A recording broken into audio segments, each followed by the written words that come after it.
So I'm looking for a volunteer to do table topics with me right now.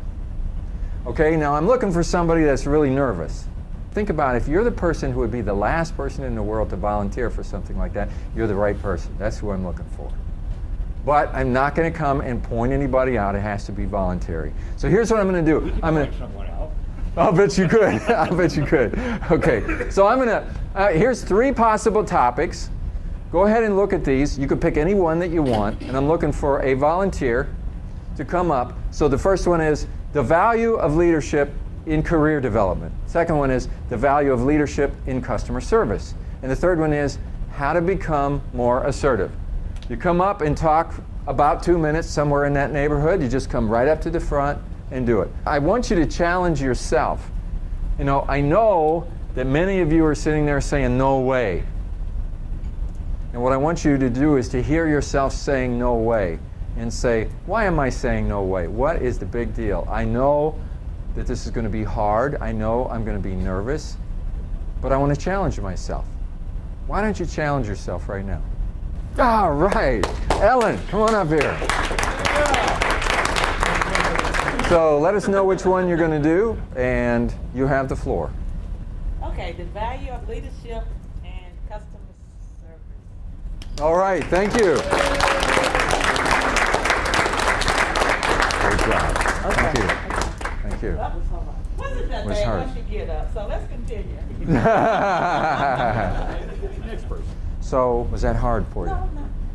Well, I guess if you knew exactly what you're talking about, that makes sense. If If you- you have the time to actually put something in your mind, what you really want to say, Yeah. no, it's not bad. Yeah. It's not bad at all. Yeah. I would prefer to stand instead of To sitting. sit there Yeah, than yeah. to sit here. Right. Because it feels less comfortable. All the eyes are yeah, on you, yeah, right? yeah. And so let's say, Ellen, that you and I are just sitting at a desk and we're at a table in a conference room. We're just having a conversation. And I said, so do you think that leadership is a thing that's really helpful in customer service, whatever? And then you're kind of sharing back and forth. You probably wouldn't have had any of those feelings, right?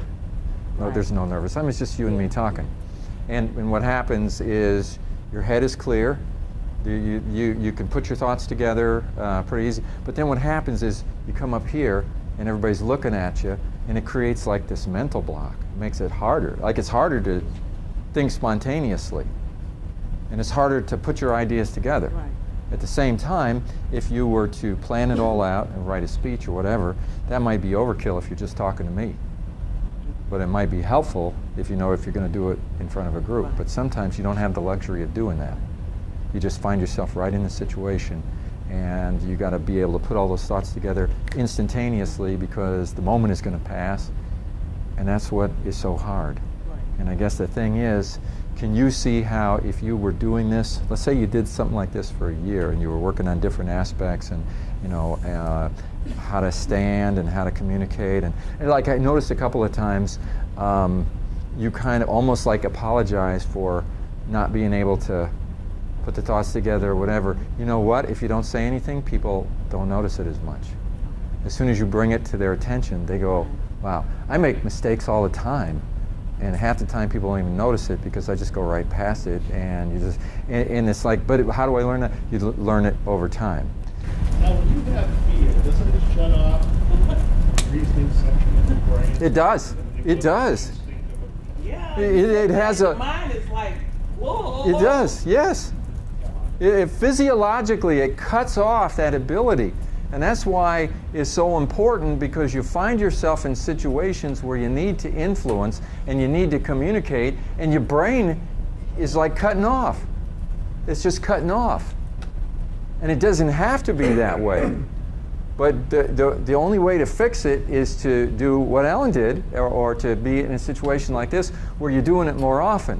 But the catch-22 is, when you feel that way and you have the experience of having your brain cut off on you and then you're embarrassed because it did it, then your tendency is you don't want to ever do that again because it felt so bad.